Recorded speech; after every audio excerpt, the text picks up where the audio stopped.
An alien told a retired executive that Earth was splitting into two realities, and the choice, the being said, would be built out of the smallest possible things: the moment you pause, the word you forgive, the minute you spend outside watching a single leaf turn. That sentence landed like a charge in Thomas Walsh's chest, and then unfurled into a story that would reframe everything he and everyone he loved thought they knew about the world beneath their feet. Thomas was 67 when it started to matter. He lived in a sun-drenched suburb that had once been borderland desert and had become a tidy quilt of lawns and citrus trees. His house smelled of coffee, old paperbacks, and the faint antiseptic of a life that had once been regulated by meetings and metrics. For 40 years he had defined himself by calendar slots, quarterly targets, the predictable relief of closing a deal. The corner office with the view had been rewarded with modest medals at retirement parties, handshakes from men whose faces blurred like the stock indices he'd once watched every morning. What didn't fit into any spreadsheet was the way his nights had hollowed out. Insomnia arrived like a slow leak.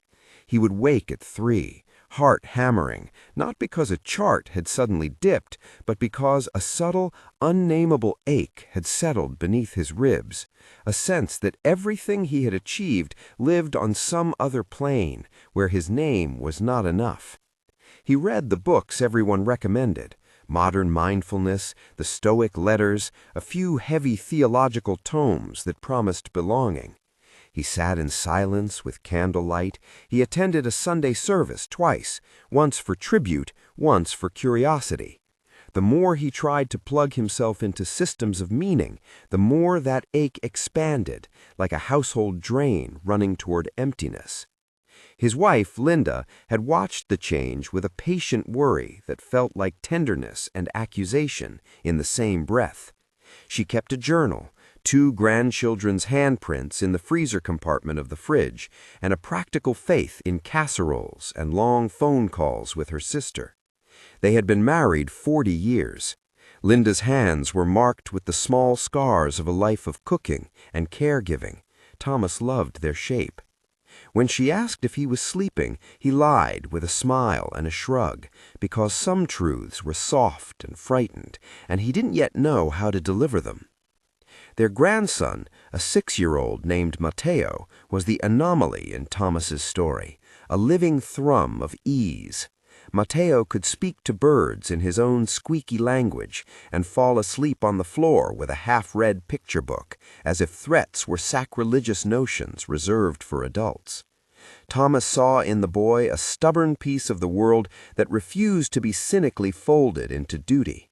Every time Matteo tugged at his sleeve and asked why the sky changed color, Thomas felt the ache in his chest both deepen and, strangely, steady. There were older traces of the ache. As a boy, Thomas had been taught that success was correspondence between effort and recognition. His father, a small-town mechanic who prized tools the way some people prize scripture, had taught him that time was capital and sleep was a solvable problem. "You measure life," his father used to say, fingers knuckling grease, "and you measure results." The measure had served him well for decades, until one morning in retirement, the long ledger of his life felt as if it had been written in the wrong ink. He tried therapies with the same executive efficiency he had brought to every task. He filled notebooks with lists of goals that felt meaningless the moment he wrote them. Meditation apps became another thing to check off. Nothing seemed to touch the place where life had thinned to paper. That thinning is important, not a crisis in the outward sense. The business dissolved smoothly, the pension arrived on schedule, Linda remained loving and steady, but a quiet internal erosion that left him feeling like a man watching his own life from a glass-walled room, unable to reach the world on the other side. One April night, when the desert air still carried a faint coolness that smelled of creosote and rosemary, Thomas walked into the backyard because insomnia had won the 5th round. It was 3-something. his phone a dim rectangle in the house, lights off so he wouldn't betray the hour to Linda, who slept on like a faithful anchor. He stood with both palms on the back of a lawn chair, head bent into the Milky Way, and tried to remember how to stop thinking. He had no plan. The sky was unusually alive. Stars seemed to hang with a kind of patient intensity, tiny pinpricks whose colors softened and then sharpened like memory. He felt first the absence of sound, not the expected suburban hush, but a deeper stillness, as if the night itself had folded inward and was listening. A vibration ran through the soles of his feet. The backlight of a neighbor's TV was a pale smear somewhere behind a fence. Then, without any of the mechanical warnings that rumor and Hollywood prescribe, a shape came down. It was not the hourglass with metal seams he'd seen in films. It was a sphere, luminous, textured like opal, as if someone had poured a nebula into glass and then slowed it to a soft, breathing glow. It hovered 10 feet above the citrus trees, refracting the stars into slow, unhurried colors. A tone, not audible in his ears, but present as a pressure behind the sternum, arrived, like someone adjusting the frequency of his chest. Thomas tried to step backward and found his legs steady and calm in a way that surprised him. The being that emerged, for being is the most exact word Thomas could later dredge from his memory, was a column of light that coalesced and softened into a form with shoulders and a head whose edges shimmered and reassumed. It had no clothing, but suggested garments in the way that sunlight suggests a dress across a field. Its skin was not skin, it was translucence with an inner economy of simplicity. It looked at him with an intensity that was not invasive but thoroughly present. Thomas felt exposed and confusingly soothed. You must know he did not hear words, he felt them. The communication arrived as statements that settled into him like stones dropped into still water. I am not here to command, I am here to reveal. Thomas's mind tipped between disbelief and an aching, accepted hunger. The being's presence felt like the household answer to a long-standing question. What was the point of waking if nothing changed? The being steadied his scattering thought into focus. You are chosen only insofar as you have chosen, the voice impressed. Each small thing bends the field. Choice is cumulative. At first, the statements were observations. Then the being opened Thomas's life like a book, not in the theatrical sense of three-dimensional projections, but by letting him feel the texture of old decisions. The first time he chose prestige over presence. The hour he missed his daughter's recital for a deal. The day he learned how to hold anger like a cold coin in his pocket. Each memory arrived as a physical sensation, warmth in the hands, a bell of sadness behind the sternum, a hollowing that made his breath feel like a foreign favor. He saw himself as if from the other side of a pain, a younger Thomas in a suit arguing about metrics, a man who misunderstood kindness for utility. He felt the space between those images shrink, not because the past rewrote itself, but because elements he had long carried in secret were being named without shame. The being did not assign blame, it translated. You are more than your accounting of worth, the thought light said. You are a node in a system that aches to wake. The being, he would later refer to it simply as the alien, capitalized in the quiet way of a private testament, did not lecture, it showed. For Thomas, the revelation came partly in metaphors stitched to physical sensation, and partly in a kind of raw, crystalline information that felt like handing him a map when he had long been lost. We will show you the earth as organism, the being transmitted. See with the part of you that is patient. and the world shifted into a slow clarity that required nothing of his past logic to accept. The sphere's inner light expanded. For a breath that belonged to another logic of time, Thomas was afloat above the house, above the city, above the continent. The desert was a patchwork of gold and shadow. He saw rivers like braided threads, highways like veins feeding a body. Cities glowed with the soft heat of life, and between them the dark spaces were not empty but folded with intention. The being used another strand of transmission, and Thomas felt a new vocabulary settle into him, words reframed not as doctrine but as a lens: precession, cycle, frequency. Precession of the equinoxes, the being conveyed, and the phrase landed like a borrowed tool. At the same moment, the alien made it clear that it was using human terms. We use your words to translate the geometry of what we perceive. It is a claim, not a theorem. Take it as a framing.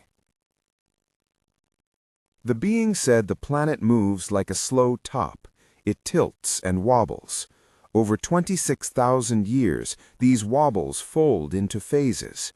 In some phases, the portion of light that touches living systems arrives in patterns that favor density, separation, a kind of contracted existence focused on survival and material accumulation. In other phases, the patterns favor connection, subtlety, openness, systems more inclined toward cooperation, long-horizon thinking, heart-regulated decisions. These are not moral verdicts, they are states of felt possibility. Thomas had heard about the 26,000-year cycle in passing from articles that had danced between astronomy blogs and mythology forums. He had read brief, bewildering essays about pyramids aligning to skies, about ancient cultures, about myths labeled Atlantis or Lemuria, depending on the teller's taste. What the being offered and what Thomas experienced was not an argument, but an experience of scale. A sense that human epochs were not merely human, but threaded to larger rhythms that could be read in the motion of planets and in the long, slow turn of the heavens. The being's voice condensed. Earth is alive. Gaia is a term you have. We speak of planetary intelligence as of the organism that integrates life. This is the language we share so you may understand. It is not a scientific claim for you. It is our method of translation for what we perceive. Thomas felt the phrase like a hand on his temple. Earth as organism. He imagined a giant living field where cities were cells and forests were organs, and he felt an odd, tender grief for the ways humans had treated those organs as commodities. Again, the being was gentle. This was not indictment, but diagnosis. There is a narrowing, the being transmitted. There is a window. You have spoken of 2012 in myth. We see that as a point on a curve. The curve steepens now. This is not a prophecy that removes choice. It is information about an energetics that is changing. There will be a crest. Those who remain in contracted frequency will experience it as increasing density. Thomas's chest tightened. Density sounded like weight, like a thick fluid in which walking becomes labor. He saw or felt the possibility of a world pulley-stopped, heavy with fear and smallness, of people living in small, lightless rooms whose conversations were measured in need. He realized how improbable that seemed, and felt, simultaneously, a surge of tenderness for the people who might inherit it. The being did not dwell on doom. You are not condemned, it transmitted. You are offered a presencing, thousands and thousands of small choices that raise alignment. They are not magical. They are cumulative. They are accessible. He floated back into his yard slowly, not in the sense of physical motion, but because the world had taken on new contour lines. The being continued, and here its voice tightened into clarity, as if it had glanced at an urgent clock. "Two ways will coexist," the being conveyed, "not metaphorically, but concurrently. They are frequencies. One we will call, for your mind's ease, three-dimensional. This is life primarily governed by separation, scarcity, reactivity. The other we label five-dimensional, for lack of better term. Not an address in space, but a way of being where empathy, presence, and co-creation are the currency. These are not the only modes, but they are useful poles. Choice, the being said simply, is how one migrates." Thomas felt the word migrate as if it had weight. He thought of birds he had watched in the backyard area as a boy, how they arranged themselves in vectors made of small wing beats, and the unspoken communal agreement to go. The idea that realities might coexist, overlapping like radio stations, resonated with his stubborn executive mind, frequency-determined outcomes. It also frightened him because it sharpened the impression that his long apathetic habits might have arterial consequences. "You are at a bifurcation point," the being transmitted. "The crest we have mapped you approach is not an abrupt switch, it is an intensifying field. Some will experience it as a flowering, others will experience it as contraction. The difference depends on alignment." A rhetorical human thought escaped him before he could arrange it. What does alignment look like? The being answered, not with rhetoric, but with immediate, simple directives that did not yet carry the weight of doctrine. Rather, they were invitations. "Small things," the being transmitted. "Gratitude enacted before getting out of bed. A pause before reaction. Witnessing emotions without fusing to them. Walking in nature until the body's breath matches the earth's. Anonymous service done without tally. Forgiveness not as absolution of injustice, but as freeing of the self. Action aligned with purpose, even when it yields no immediate reward." Thomas felt each directive as a warm salve and a heavy responsibility. The being communicated with the clarity of something that had watched many systems tilt and learned to speak in the most transportable terms. None of its declarations promised miracles. They promised an orientation, a practice. They implied that the difference between the realities was not technical, but ethical, energetic, mundane. The alien's transmissions reverberated through him, each sentence a glint that refracted and expanded his earlier ache into sharpened possibility. He felt an image, a city where people moved as though listening to a hidden rhythm of mutual care, contrasted with an identical scene where the same streets were lined with eyes that calculated advantage. The being had not yet shown the parallel vignettes in full, but Thomas's mind was arranging them in tentative sketches. Beneath the images, a timeline formed. The being observed that some markers already existed on humanity's calendar, points people had labeled as awakening or shift. Those labels were, the being allowed, partial, useful to underscore momentum, but insufficient. The being used the years you have been told as reference points, 2012 as a place of attention and noise, and then offered a claim.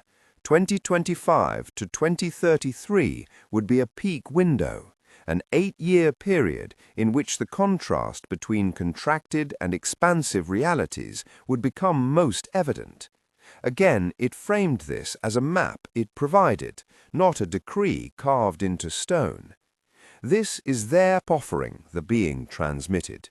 "Understand that this is our way of describing a pattern we perceive. It is a claim presented to you as information. Use it to orient, not to breed panic. Thomas, who had spent a life parsing spreadsheets into probable outcomes and margins of error, received the timeline as if it were a chart offered in a different currency. It had the ring of urgency without the taste of theatrical prophecy. The being did not linger in fear. It made the situation practical. If a window existed, then the way to live inside it, to lean into a more coherent field, would be a practice, not a dramatic event. You will learn how to choose, the alien said. Choice is daily, humble, repeatable. He paused to show Thomas in an unadorned way what one such choice felt like. A scene slid into place. A woman who had been racing through her morning, clutching anger about a partner who had forgotten to pay a bill. She saw the anger, paused before responding, breathed, and chose a phrase that named her need instead of attacking. Her day shifted in small measures, not instant miracle, a rerouting of energy. Another scene. A man who had always taken a corner office now sits in a park and listens to a stranger's grief. The man's priorities tilt as empathy becomes a daily habit. Each vignette was small and close, not cinematic. The being invited Thomas to witness not from the outside, but from inside those habits. It translated this into an exercise, and I want to be clear, we are reporting the content of his experience. It was offered gently and simply. When you wake, it said, pause and name 3 things. When confrontation arises, inhale and wait to speak. See the emotion with the compassion you would give a frightened child. Walk until the breath matches the trees. Give without announcement. Forgive as a clearing. Seek work that sounds like a call, not a title. A human, practical set of suggestions, and for Thomas, the weight of possibility that they afforded made his hand sweat. They were not commandments, they were tools. He felt beneath them a longer question, how to persuade a life built on computation to risk tenderness. The being did not advocate for theatrics. It did not suggest that a single choice guaranteed anything. It framed the shift as cumulative and intimate. Later, when Thomas tried to tell Linda what had occurred, he found it strangely difficult to translate the cadence of telepathic clarity into ordinary sentences. He had the words, the alien, Earth is alive, precession, window, but when set in the domestic space of coffee-stained mugs and a morning news program playing softly in the living room, the words sounded like the overheated ideas of a man who had not yet slept in full.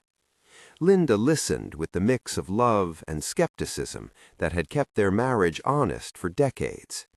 She folded his hands into hers and said, "If this is real to you, then whatever helps you find peace is real enough for us." That exchange, tenderness without rush to belief, embedded itself in Thomas like a small oxygen mask. He knew he needed a witness who would not immediately reframe him as deluded. Linda's steady softness offered that.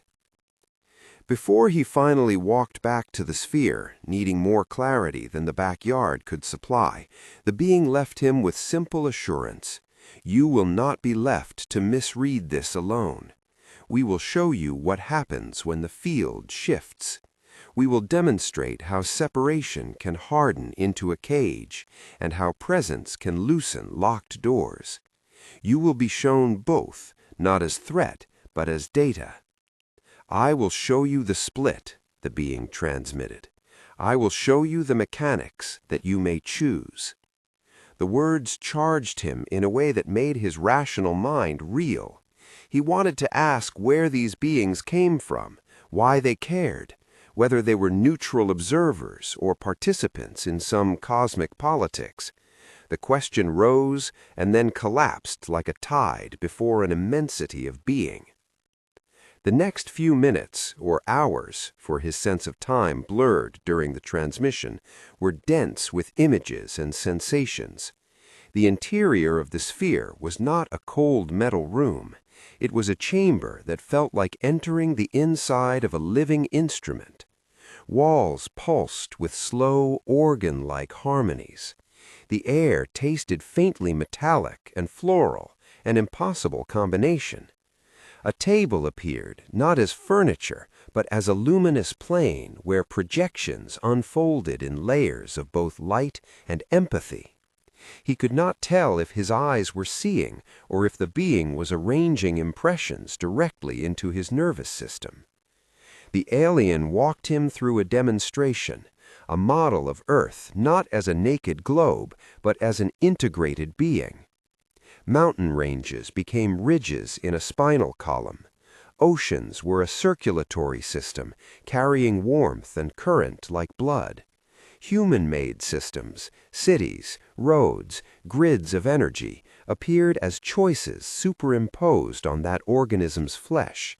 Some choices reinforced elasticity and flow, others constricted like scar tissue.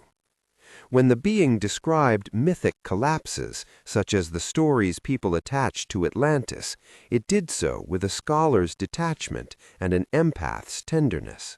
It allowed the myth language to sit beside archaeological silence. There were cycles where dense competitive systems had dominated and then collapsed, not as moral drama, but as ecological pattern. There were times when societies flourished in collaboration with planetary rhythms, and those flourished again. The being suggested that mythic collapse could often be read as a symptom. Societies that contracted too rigidly against living systems eventually burned through their own necessary support. It used Atlantis as one term among many, a label human memory had kneaded into story song. "This is translation," the alien transmitted. "We use your metaphors. We do not insist on their literal truth. See the pattern." Thomas felt his executive training respond, pattern recognition. He noticed, with the kind of clarity that had once let him read markets and leaders, that the being's framing allowed for both nuance and a kind of simple action. It asked nothing of ideology. It asked for attention and practice. When the being gave the timeline again, its language soft but precise, Thomas felt an urgency that was clinical and tender.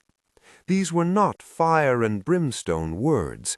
They were the language of a teacher pointing to an oncoming storm that could be navigated if one learned the seam of the wind.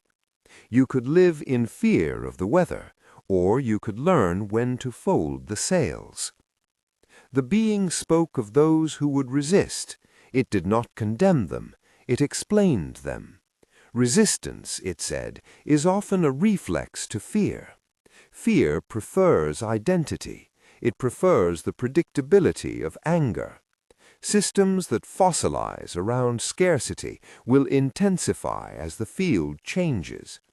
People who do not cultivate the daily practices of presence will find the environment harder to navigate because their internal systems resonate with the intensifying density. That description sounded, in Thomas's own mind, like a forecast rather than a verdict. At the limit of his capacity to hold so much, the being paused. It offered Thomas a piece of provisional advice. Begin small. Begin with the body. Begin with questions rather than conclusions. When he asked how he would know he was aligning, the being smiled, not in a human facial sense, but in a modulation that translated as warmth. You will notice less fear in the hands, the being transmitted. You will notice more appetite for the impossible kindness. The sphere's light softened, and Thomas felt, more than heard, a gentle request to return home with the knowledge he had been given. The being would return. These were first lessons. This was not the end of a tutorial, but the opening corridor of a longer education. As he stepped into the yard, air cool and stranger for the visit, Thomas realized he was not the same man who had stood under the stars an hour earlier. The ache remained, but now it was edged by a tool, a map, a set of suggestions, a timeline that asked for attention. The urgency was real, yet the being had tried habitually to wrap it in practicalities instead of fear. Before he could dress the experience in a language Linda would accept without suspicion, a thought occurred to him. This has to be shared. But how? The being had not given a manifesto. It had not appointed him evangelist, only witness. He thought of Mateo and the way the boy had taught him to watch the sky. That child's unrepentant curiosity felt suddenly like a lodestar. And then, as if an editor to the narrative he was forming, the being's voice settled a small instruction into his mind, not as a command, but as an offering. Find others who will practice without needing proof. That would be the seed of movement, it said, not coercion, not conversion, practice. He carried the sound of the alien's last phrase as he walked inside, as the house softened with sleep and the kettle hissed, and in the dim he sat down at the kitchen table across from Linda and tried to tell her, again, the parts that could be translated. He kept his sentences short.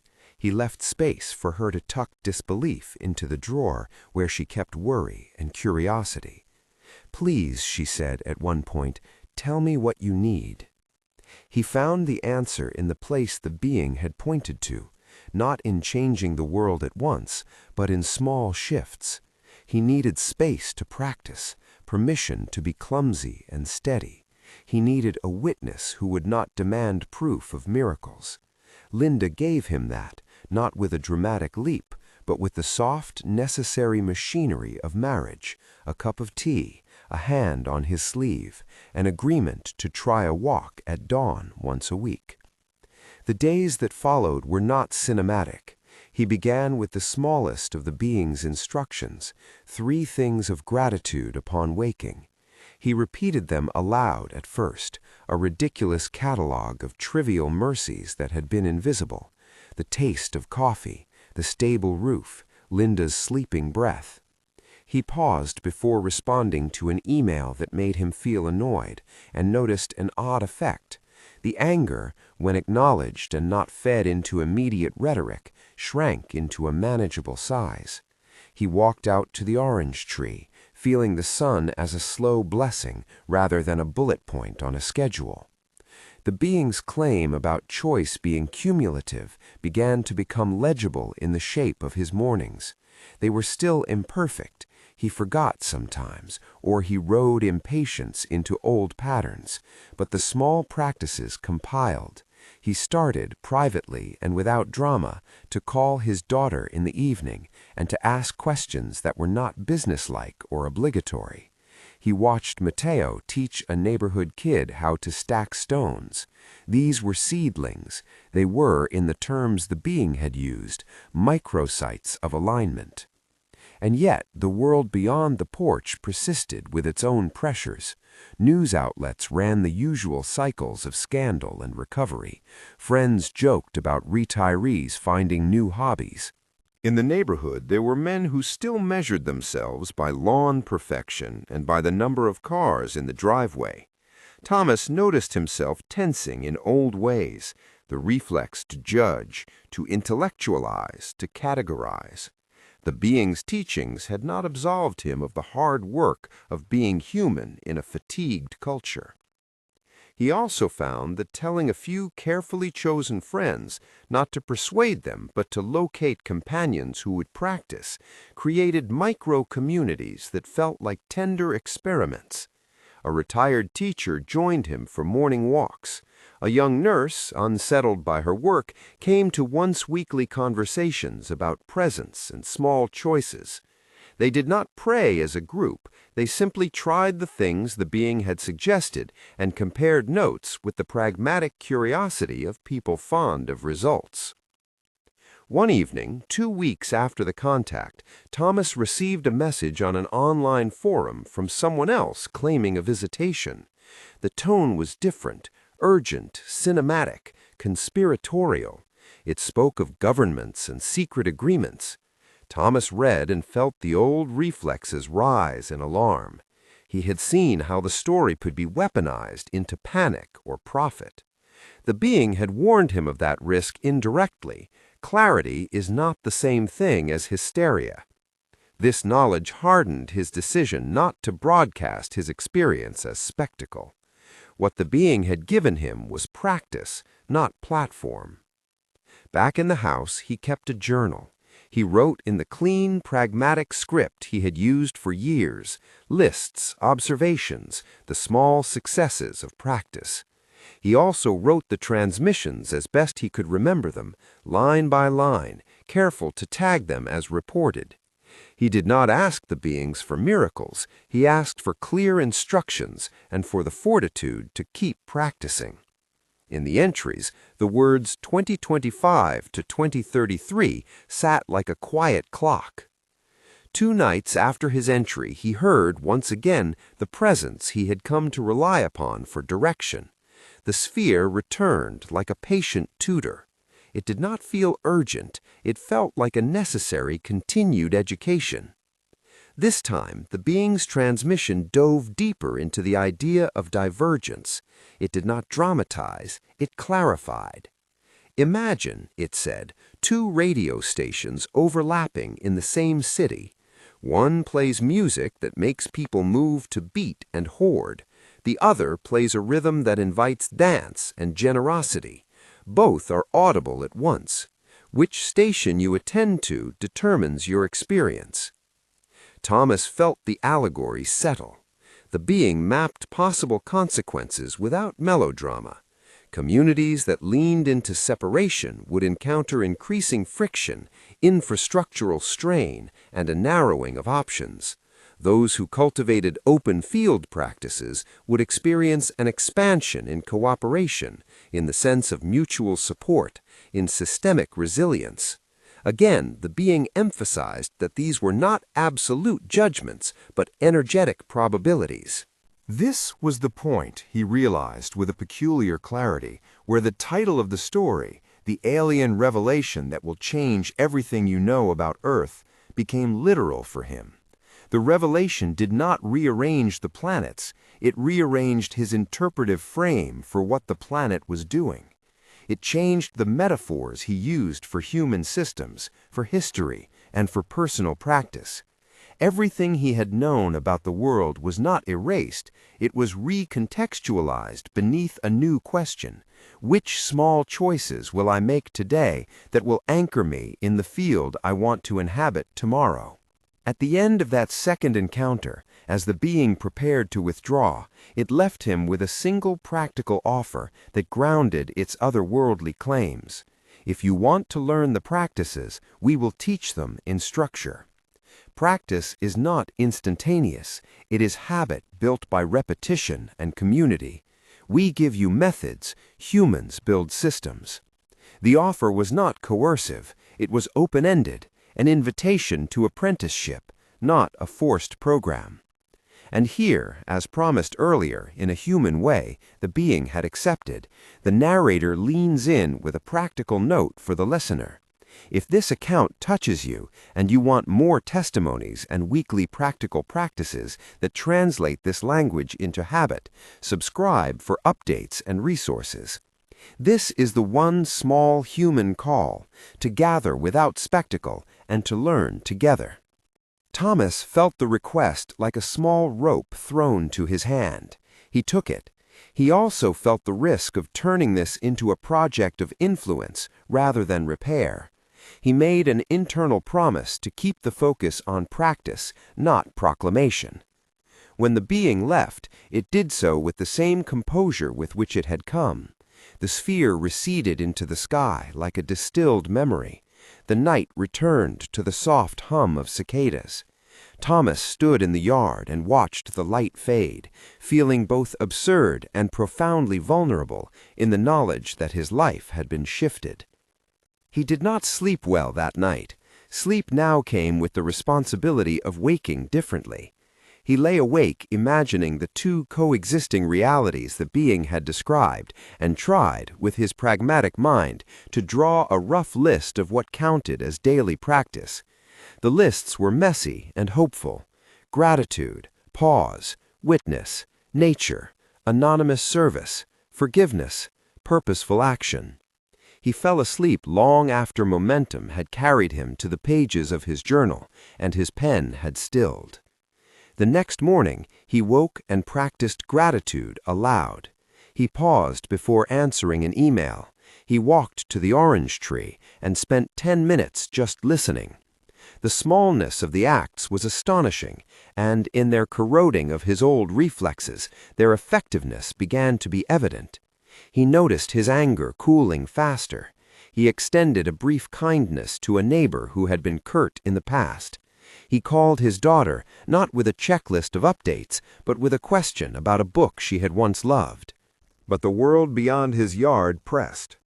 Headlines today were full of arguments about infrastructure, climate, and social policy, the old grooves where societies grind. In a boardroom far away, men and women debated numbers that Thomas had once helped shape.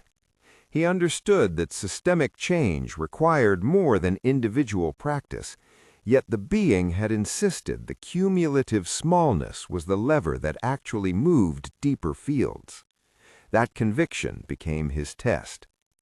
At noon, his phone buzzed with an email from an acquaintance in D.C.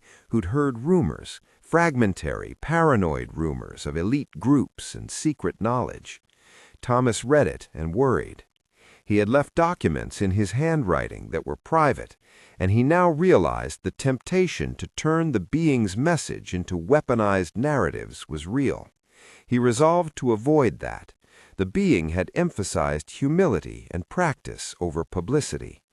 His own spiritual path would be a quiet one, sustained by habit, witness, and the occasional, necessary sharing. As the day wore on, an image from the being's interior demonstration kept returning: Earth as an organism with organs in need of care, and human societies as nodes within that organism, whose choices either scarred it or nurtured it. The metaphor was both consoling and humbling. It made him see policy as a form of tending, not merely control, and made him want to become a better gardener in whatever small sphere he occupied. Late afternoon, he found him at the kitchen table again, pen in hand.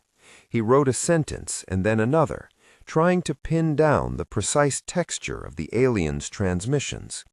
Even in the act of translation, he felt something like sacrament, the recognition that language was insufficient but necessary. He did not want to be a proselytizer. He wanted to be an apprentice to practice and a humble witness to what he had learned. Then, as evening folded into the hush of another desert night, he felt, not with the same intensity as before, but with a steady, insistent pull, the sense that what had happened was not merely private instruction, but the opening of a wider narrative. There were others, he sensed, who had been reached, and there were others who had not yet been ready. The being had hinted at communities, at collective practice, at shared apprenticeship. The idea excited and unnerved him in equal measure. He stood, walked outside under the same stars as weeks before, and looked toward the small notch between two mountains where the last light of the sphere had disappeared. The ache he had carried for months now had margins that glowed with an unfamiliar possibility. He thought of Matteo's small hands and the way the boy arranged stones without tallying them as possessions or achievements. He thought of Linda's patient skepticism turned into steady support. He felt, for the first time since the encounters began, a quiet resolve to learn the habits the being had offered, to practice them publicly without extravagance, and to become a modest example of what alignment might produce. The narrative, his life, the planet, the strange luminous being, had not resolved into tidy answers. It had only widened into a new set of questions and a set of practices. The alien statement about a window had not been apocalyptic mic drop. It had been a teacher's hand on a shoulder and a list of home exercises to do with tenderness. Thomas understood that the longer story would require community and time to unfold. As night deepened, the chapter of his life that had been purely managerial yielded to a new chapter that would be about tending. Ritual in the humblest definition, repeated acts that change nervous systems. The transmissions had given him tools. The task now was to practice them enough times that they changed the shape of his days. He closed the journal, folded his hands over the pen, and went to bed with the resolve to wake and try again. The work, he realized, had only just begun. The mornings became the laboratory. Thomas measured nothing with spreadsheets now. He measured with sensation. The gratitude ritual he had begun on a trembling first dawn settled into the body like a slow instrument. 3 things named aloud before the mind fully rose from sleep. The list grew less rote as weeks passed. Coffee was no longer only a functional stimulant, but a small liturgy. The way Linda's hand found his in the kitchen became a deliberate noting of warmth rather than an automatic assumption. Matteo's laughter at a crooked drawing was filed in the chest as nourishment, not distraction. He recorded these instances in his journal with the same precision he had once reserved for quarterly reports: date, observation, effect. And the entries, after the first awkward ones, gained a spare poetry. He also began to practice pausing. The pause arrived in different shapes: a breath before a curt reply to a neighbor, a count to 5 when frustration threaded into his throat, a deliberate translation of sharp emotion into curiosity. It was harder than gratitude because it asked him to stay with discomfort rather than tidy it. The first time he paused and chose a different tone with his daughter on a call. "I'm worried about you, and I'd like to understand more," instead of, "Why haven't you called?" Her voice softened. She told him she had been having a hard month, and that his question made her feel safe enough to speak. That small outcome reinforced the idea that pausing was not denial, but a different kind of strength. Linda watched these experiments with an expression that mixed affection, relief, and a pragmatic skepticism honed by decades of shared history. Their conversations deepened. He stopped telling stories about corporate efficiency and started asking about Linda's childhood memories she had only hinted at before. She told him about her father's hands, about the way he whistled when he mended a fence, about a secret garden she had loved as a child. They both cried in the kitchen one evening as she described a summer rain, and he listened without trying to fix the memory. Those small repairs built a seam of trust that had been frayed over years of practical distraction. Matteo was the simplest and most ferocious teacher. The boy's habitual ease refuted the gravity of Thomas's old assumptions about worth and worthiness. When Matteo refused a television show because it frightened him, Thomas found himself saying, without thinking, "Why are you so brave?" and realized in that moment that bravery could be small and alive. The grandson taught him to watch light on a wall for 10 minutes without agenda. The effect was not mystical, it was physiological.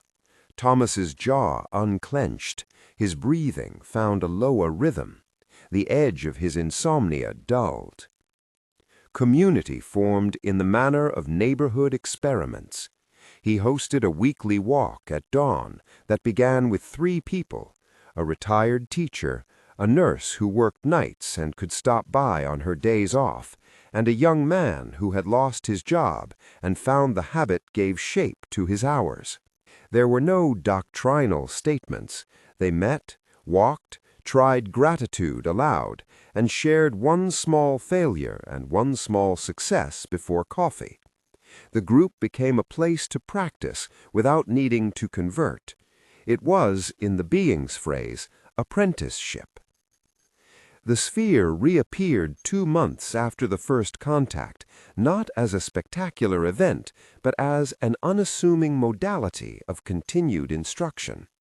This time the transmissions pushed beyond metaphor into vignettes so vivid that Thomas felt as if he had stepped into 2 simultaneous cities. Present tense imagery sliced his attention into a pair of parallel streets. On one avenue, people moved like those he had known for decades. Their faces were fast calculations. In a cafe, a woman checked her phone every 30 seconds, awaiting stock alerts. Across the street, a man sat in his truck tuned to a talk show that fed his anger. Conversations were transactions. Children were kept safe by schedules and buffered play, not by trust. The city's structure mirrored its inner pulse.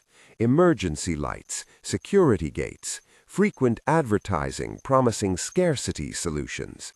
The social fabric looked thin where it touched the ground. Relationships were instruments. On the parallel avenue, the same city seemed remodeled by different laws. People looked up as they crossed the street. In the cafe, a barista lingered to listen to a customer's small brief without trying to fix it. A neighbor left a basket of extra apples by a stoop without fanfare. Children ran between adults who gave them soft permission to be curious. Benches were occupied by elders who offered short stories to anyone who would listen.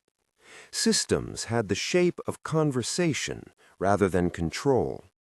Infrastructure was the backdrop to mutual care, not the only actor. The scenes were not utopian. They showed struggle and failure, but the tone of suffering was different. The pain of loss held by a community, not the lone ache of abandonment. The being narrated these differences clinically. Frequency, it sent, is not moralism. It is the pattern of attention. Where attention fixes on scarcity, feedback loops harden scarcity. Where attention rests in presence, loops form that sustain resilience. The lesson was simple and practical, not preachy. Attention compounds into systems. From these visions, Thomas and the group drew practical distillations. They experimented with micro-practices that could be done in less than 2 minutes and scaffolded into longer habits. Here, without claiming cosmic certitude, is how those practices shaped into a daily protocol he taught his group and used as a scaffold for the 8-week plan he would later write down. Gratitude. He taught a version that was verb-specific. Instead of saying, "I am grateful for," the practice asked for 3 small verbs that named the gift in action. I receive the coffee's warmth. I notice Linda's patience. I remember Mateo's laugh. Saying a verb shifted attention away from abstract listing and toward felt sensation. Resistances. It can feel performative. The workaround is sensory specificity. Name texture, sound, temperature. Micro-practice. Before you swing your feet from the bed, name 3 verbs and hold each one for 1 breath. Pause before reacting. Thomas taught a script. When provoked, place 1 hand over your sternum and internally count to 4 as you inhale, then 4 as you exhale. In public tests, the count resets the sympathetic spike enough to choose a different response. Resistances, impatience and fear of appearing weak. Troubleshooting, announce the pause when needed. I'm taking a moment, which diffuses misinterpretations. Witnessing emotions. Translate raw affect into observation. When anger or grief rises, find the phrase, "I notice anger," and add a bodily note, "anger in my shoulders." This disidentifies the self from the experience and creates space to choose. Resistances, tendency to intellectualize or to sink into story. Counter with body talk. Micro-practice. Set a 60-second timer and name sensations only. Nature connection. Thomas practiced breath matching. Walk outside for 10 minutes, count breaths against the rhythm of your step, and try to match an exhalation to the bending of a step. A simple somatic attunement that calms the autonomic nervous system. Resistances. Time scarcity. Workaround. 2-minute balcony or window version. Anonymous service. Do one small thing today that helps someone and allows no recognition. Leave a note at a mailbox, drop a bag of essentials on a stoop, or anonymously tip a barista. Resistances. The ego's desire for acknowledgement. Practice a private ledger. Journal the action and the felt internal shift, not the outcome. Micro-practice. Weekly anonymous act logged in a private notebook. Forgiveness as clearing. Frame forgiveness as an internal housekeeping, not an absolution of wrongdoing. The practice asks only that you release the piece of energy inside you that keeps replaying a hurt. Method. Write a brief 2-sentence note addressed to the memory of the offense. You need not send it, then crumple it and burn it safely, or tear and discard it. Resistances. Sense of betrayal, and the moral demand to remember. Troubleshooting. Pair the act with a compensatory justice-oriented step if needed. Apology, boundary, repair action. Purpose-aligned action. This practice asks for 5 minutes a day of tiny work. Pick one activity that feels like tending a seed of deeper meaning and do it for 5 minutes. That might be writing one paragraph, making one phone call to a person you admire, or volunteering 5 minutes to call an elderly neighbor. Resistances, paralysis. The workaround is the 5-minute rule. You can stop after 5 minutes, but must start. For each practice, Thomas wrote scripts and role-played them in the group. He and the nurse practiced the pause script with mock provocation. The retired teacher tried anonymous service by leaving an envelope of coupons at a clinic. They tested failures and returned with humble accounts. The practice culture was intentionally low drama. Nobody claimed enlightenment, only small observable shifts. The beings' claim that cumulative small choices moved the field began to look less like metaphysical poetry and more like the kind of behavioral change that, when practiced widely, reconfigures institutions. Months passed. The symptoms of realignment were quiet. Thomas slept deeper. His blood pressure normalized. He felt less reflexive shame around his past decisions. He and Linda had series of conversations about money and space that did not end in old fights, but in shared decisions about simplifying their home. He sold a second car and used the proceeds to seed a neighborhood repair fund run informally by the walk group. The fund was small, but had the effect of turning neighbors into mutual helpers. Matteo learned to gauge the accessibility of adults and practiced entrusting adults with small tasks. The transformation was not miraculous, it was accumulative. Yet the being's warnings about potential difficulty after the window worried him. It was an intellectual thing at first, a calendar that sat like a quiet clock, 2025 to 2033. As that window advanced, global indicators, resource pressures, brittle governance, fragmented economies became more pronounced in the news and in local experience. The being's language had been careful. Those who remained in contracted alignment would likely feel increasing density and limitations. Thomas saw this manifested in slow, grinding ways. Services that once arrived reliably now had intermittent delays. Suppliers rerouted goods, and some neighborhoods tightened access. He watched his own group respond with pragmatic adaptations, more skill sharing, community shared cupboards, trading labor rather than relying solely on external providers. The practices built social insurance. He also navigated moral complexity. Conversations about who resists and why could easily drift into judgment. The being had cautioned against moralizing. People resist for many reasons: trauma, survival strategy, cognitive inertia. Thomas learned to hold curiosity instead of contempt. When a neighbor refused to join the practice walks and fortified his lawn with a new fence pole, Thomas tried to look for the story beneath it. Perhaps a history of betrayal, a trauma that had taught distrust as survival. He kept offering small gestures instead of proclamations.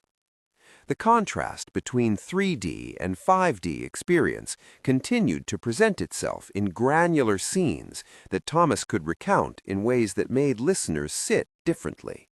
Once, in a downtown clinic, he watched two nurses interact with a patient who had lost a leg. In one scenario, his mind's split-screen recollection, the patient was treated as an urgent resource problem. Quick triage, efficient but impersonal, a curt handoff and a bill. In the other scenario, a nurse sat with the patient's hand for 5 minutes, named his fear, and asked what comfort would look like now. The second scene did not erase structural scarcity. It reanimated human dignity in a way that mattered to the patient facing immediate trauma.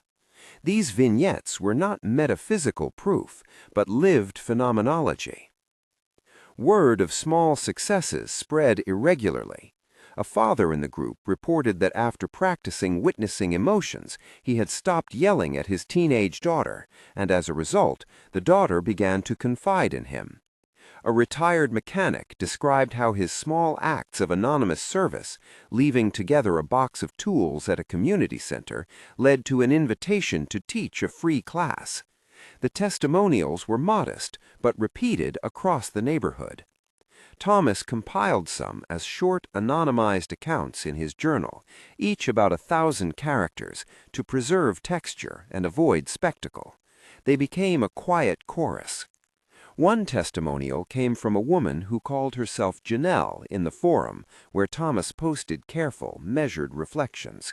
She wrote of waking from a career built on competitiveness and trying gratitude aloud. She described a sequence in which the practice softened her responses at work and led to a collaborative project that reduced burnout for an entire team. Another post from a bus driver named Omar spoke of the pause practice saving him from an assault. Recognizing a passenger's rising panic and responding with calm instead of escalation de-escalated a tense scene. These stories were not endorsements of the alien's cosmology, only evidence that small practices altered behaviors in ways that had social consequences. Still, skepticism and ridicule followed. An article titled "A Retiree's UFO and a Neighborhood Garden" lumped Thomas into a category and separated the testimony from the practices. He learned restraint. He responded rarely in public, preferring to let results speak in quiet, local ways. When conspiracy-saturated forums attempted to weaponize the being's timeline, Thomas gently reminded friends that the transmissions were claims presented as testimony, not empirical proclamations. The being had insisted on that distinction, and Thomas honored it. The stakes were something he kept returning to alone at night. He grappled with the moral urgency embedded in the word window without sinking into fear. The being had been clear that free will remained intact. No cosmic decree forced humanity into a single outcome. But patterns do harden, and the longer a population resonates with scarcity frequency, the more the lived experience tightens. Thomas's role was not to frighten others into compliance, but to invite them into practices that widened possibility. Linda's arc was quieter but deeply consequential. She initially met the claims with soft skepticism, but grew into a companion of practice. She began to host an evening listening hour once a week with neighbors, where people came to tell stories without seeking solutions. The hour became a space for adults to practice holding one another's small pains. Linda's relationships with her sister deepened. She mended a rift with an old friend by showing up with soup and an apology. Thomas watched these repairs and felt the relief of reconnection. The long years of a marriage built on practical routines had not been wasted. They had provided the scaffolding for a gentler presence to grow. Matteo's presence continued to pierce pretension. One afternoon, he invited Thomas to his room and asked why the moon sometimes looked like a slice of cheese. Thomas, who could have given a science lesson, instead asked Matteo what it felt like to him. The boy described the moon as a quiet friend. Thomas sat with that phrase and felt again the being's teaching, that the world speaks in small invitations and that the habit of noticing is a kind of dialogue. As the calendar moved toward the mid-window years, Thomas formalized the apprenticeship he had been experimenting with. He wrote a structured 8-week starter plan in his journal, concise, actionable, and tied to the 7 practices, designed for people who wanted a practical scaffold without cosmic dogma. He printed a dozen copies and handed them to participants in his walk group. The plan was intentionally humble. Daily micro-practices, weekly community check-ins, and a simple measure of progress. Self-reported changes in sleep, patience, and sense of connection. Week 1 emphasized habit, gratitude, and one 5-minute purposeful action each day. Week 2 added pause scripts and body noticing. Week 3 introduced anonymous service and a communal ledger. Week 4 focused on forgiveness exercises and boundary practices where necessary. Weeks 5 through 8 integrated these practices into field experiments, intentional acts of care that had measurable social outcomes, like organizing a community pantry or volunteering time at a clinic. The plan asked participants to keep their own count of tangible shifts, fewer missed family calls, fewer angry outbursts, new neighborly exchanges, and to meet every Sunday for tea and shared notes. The plan did not claim to change the cosmos, but to rewire nervous systems and social patterns. When the being reappeared months later, Thomas presented these structured practices and asked for clarification about how systems might interact with the timeline. The alien's transmission was again careful and clarifying. "We offer patterns," it transmitted. "Systems respond to aggregated behavior. The window is a gradient, not a wall. If you practice, you shift local possibilities.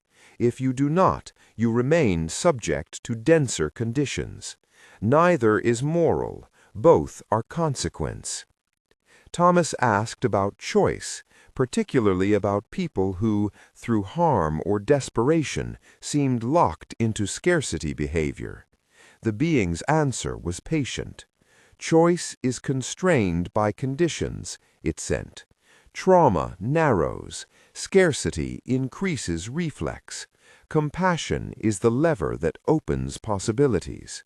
Practice is not judgment, it is offering tools. Systems change when enough nodes adopt new habits." There was a practical follow-up that the being insisted upon. Align practice with repair. Where possible, pair spiritual practice with structural repair.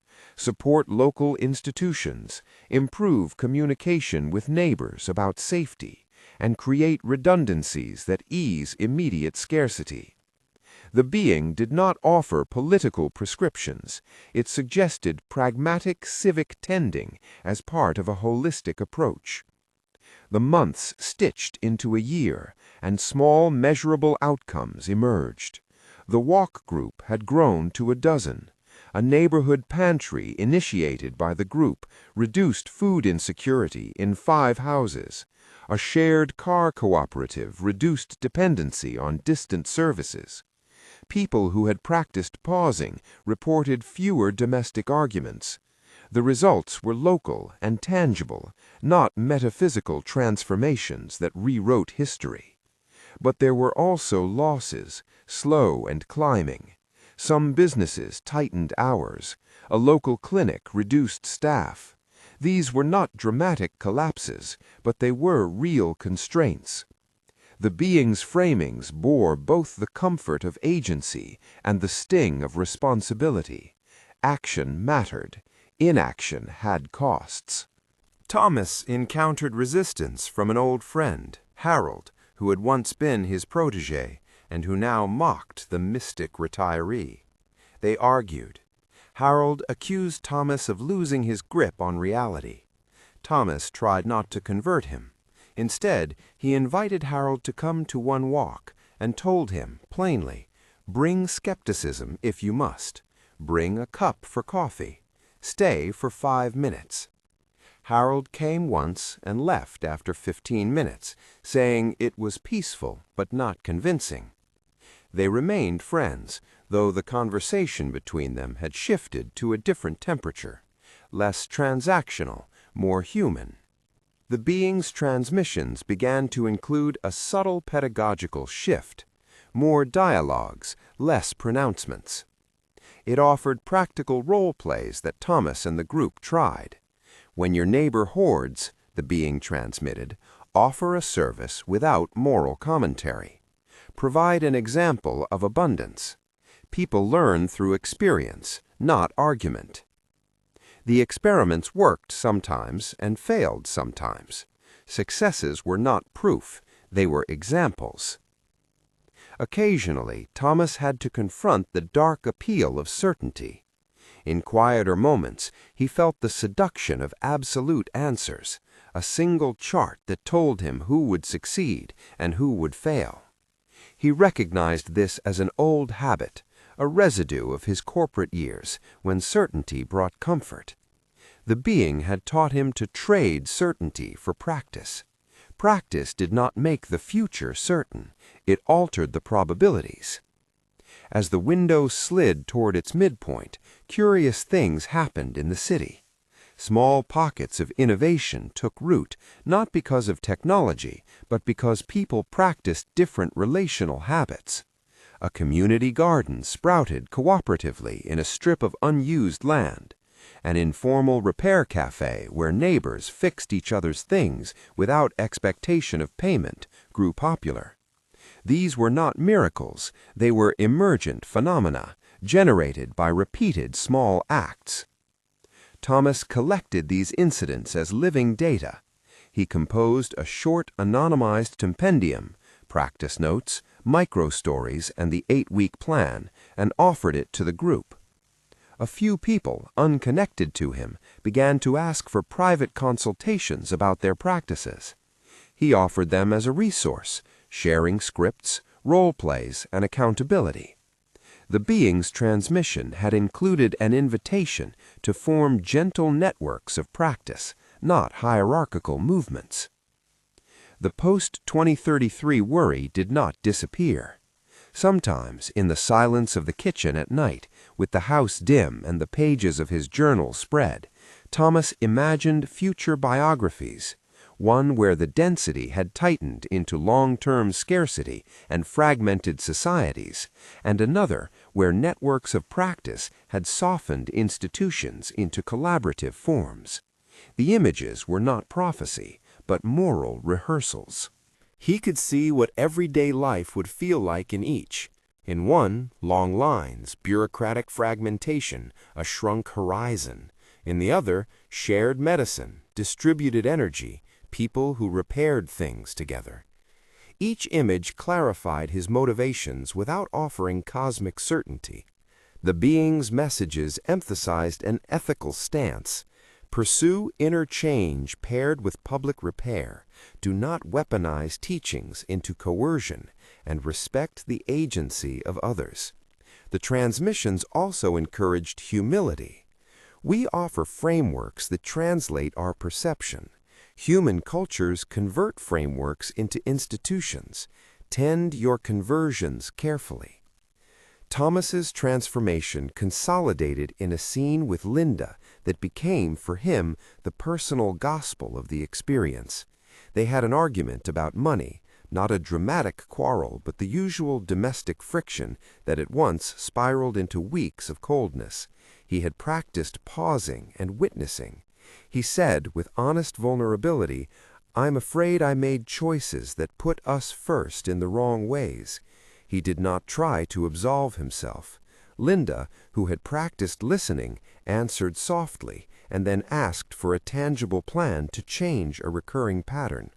They negotiated changes, a shared monthly financial review with the aim to simplify and direct resources to neighborly projects, and a promise to hold one repair hour where they attended to small unspoken resentments together.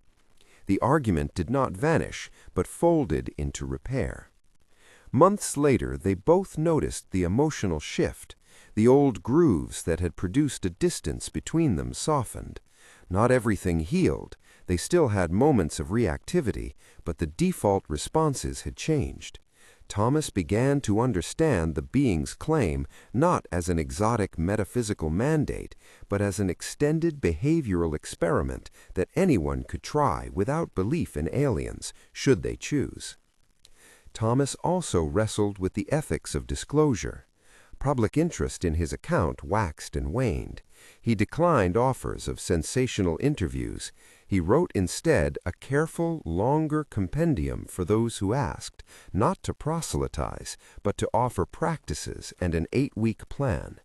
He allowed a community to form around shared routines and reserved judgment for those who refused. The being's counsel, practice, not proclamation, guided him. There were moments of raw grief. One day, a neighbor in the walk group lost his wife suddenly. The group gathered. The practices of pause and witness were not magic. The man still grieved, but the presence of others who had practiced listening and non-reactive support made the grief less isolating. People cooked, sat, and helped with practical burdens. This was the kind of emergent social care the being had hinted at, not a technological fix, but a habitual practice of mutual tending. As the 8-year window unfolded, Thomas learned an important conceptual refinement. The split between 3D and 5D experience was less a metaphysical wall and more a description of resonant ecosystems. People and communities could hold hybrid experiences. No human was entirely one or the other. The being had used the poles to make distinctions simple, but life, as Thomas lived it, was messy. This complexity released him from the anxiety of purity. Practice, not purity, was the operative ethic. Thomas kept compiling testimonies. He wove together a handful of anonymized micro-interviews, each an elegy of ordinary courage and stubborn practice. One was a nurse who described not only professional burnout, but the way tiny changes in shift handoffs created less friction and fewer mistakes. Another was a bus driver who found that pausing to ask one passenger about her day diffused what could have been a violent scene. A teacher described how taking 3 minutes to listen to a student's worry changed that student's semester. Each account hovered around 900 to 1,200 characters in Thomas's compendium. Short, textured, human. He used them as reminders that practices scaled not through doctrine, but through lived efficacy. There came a night when the sphere did not return. Months passed without luminous instruction.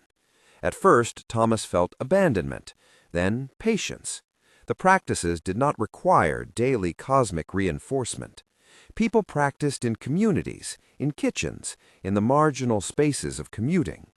He noticed the shift from dependence on instruction to mature habit. That, perhaps, was the final lesson the being had been aiming to teach. Practice must outlive revelation. Toward the later years of the window, Thomas organized a small public meeting, not to recruit, but to share the plan and the quiet results. He invited a few neighbors and a couple of people from the online posts who had local ties. The evening was spare: tea, a plate of cookies, the 8-week plan printed on modest cardstock.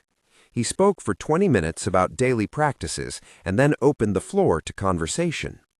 People who had been skeptical came to speak about improved sleep, fewer fights, and a new desire to teach teenagers to repair things. A few attendees asked skeptical questions about evidence, about the aliens' claims. Thomas answered plainly, "This is my testimony. The practices are visible in small social shifts. Beyond that, you decide." At the close of the meeting, a woman named Rosa stood and said, "I thought this would be about being told how to live. Instead, I learned small things I can do tomorrow." The applause was soft but real. That response felt like a validation not of belief in the being, but of the being's core insistence. The smallest choices matter. In his journal, he wrote a modest FAQ in the voice he had learned from the transmissions, clear, succinct, declarative sentences that echoed the aliens' telepathic directness. He wrote answers as transmissions might, taking care to label them as reported claims and practical clarifications. One question read, "How do we know this is not wishful thinking?"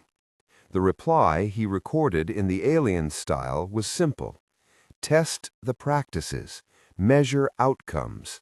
Practice changes nervous systems. Proof is functional, not metaphysical." Another asked, "Is this a plan for some elite?" The reply, "No, the practices are accessible. Power is dispersed through practice, not through secrecy." A harder question: what about those who cannot access nature or community? The recorded reply advised, "Adapt practices to circumstance. Window surrenders to ingenuity." These lines were not designed to convert skeptics.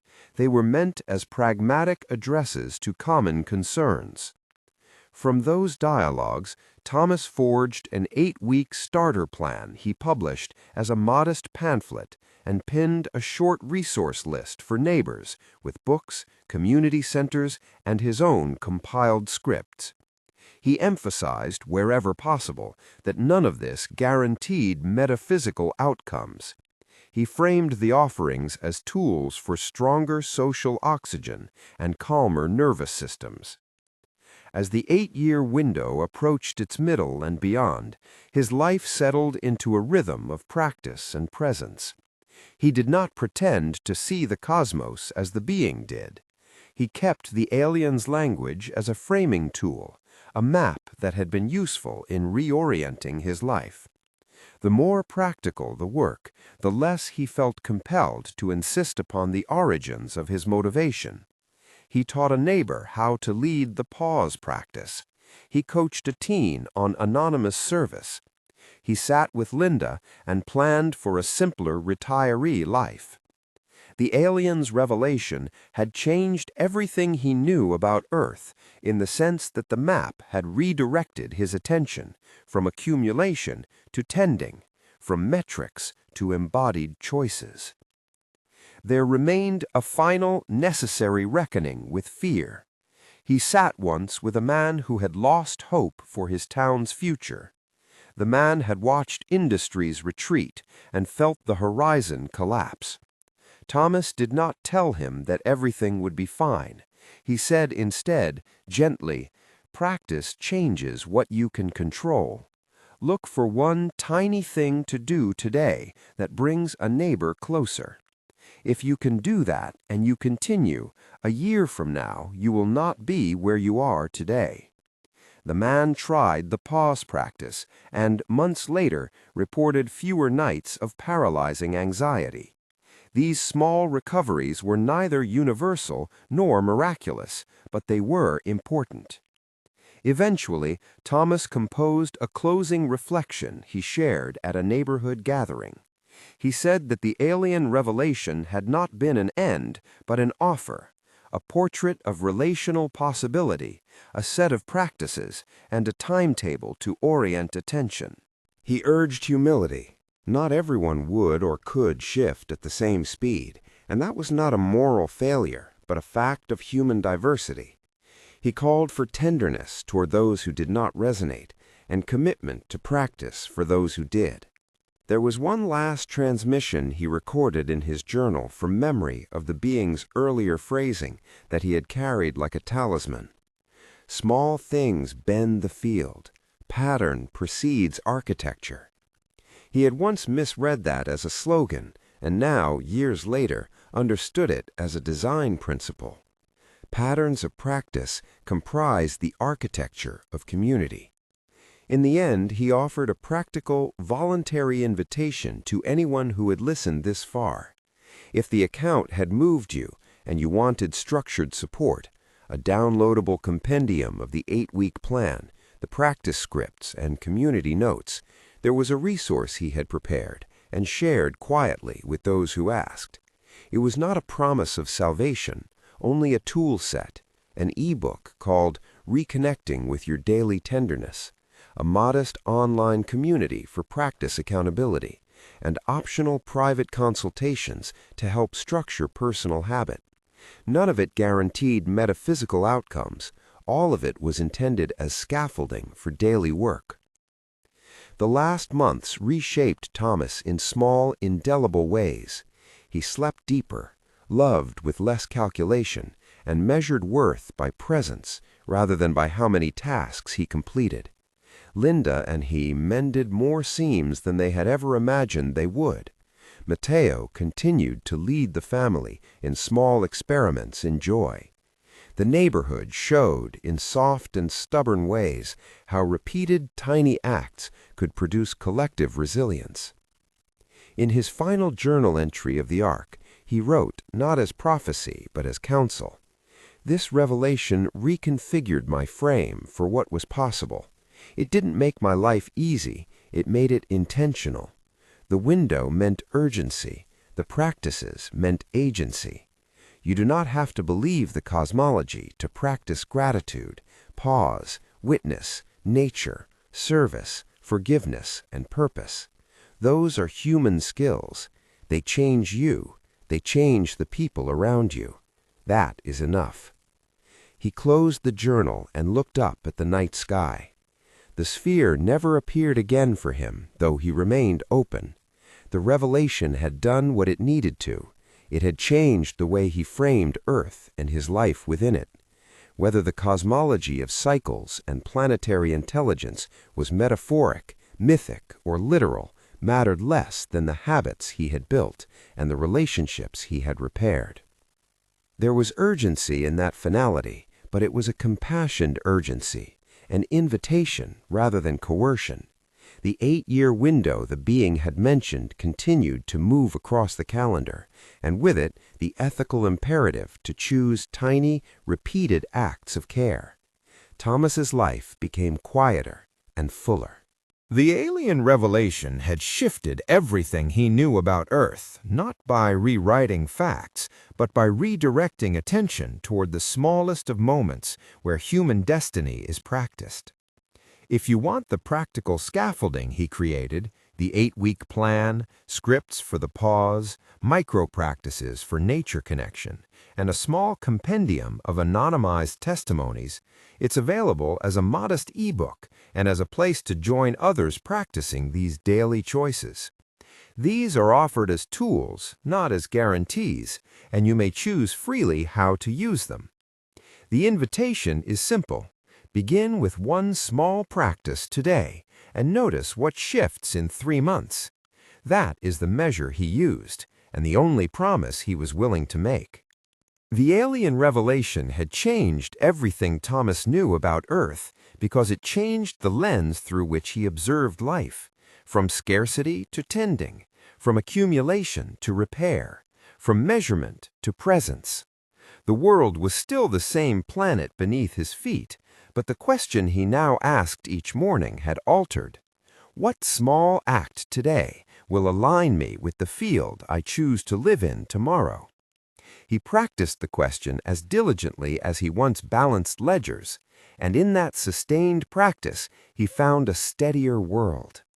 If this story lands on you and you want the practical materials, the 8-week starter plan, the practice scripts, and a community that meets quietly to try these things, they are available as resources for those who ask. They are tools, not guarantees. They are invitations to begin. Choose. Begin with gratitude. Pause. Witness. Walk in the world like you belong to it, not as a conqueror, but as a tender caretaker. The alien revelation changed Thomas Walsh's map of the Earth. Perhaps if you begin with the smallest things, it will change yours too.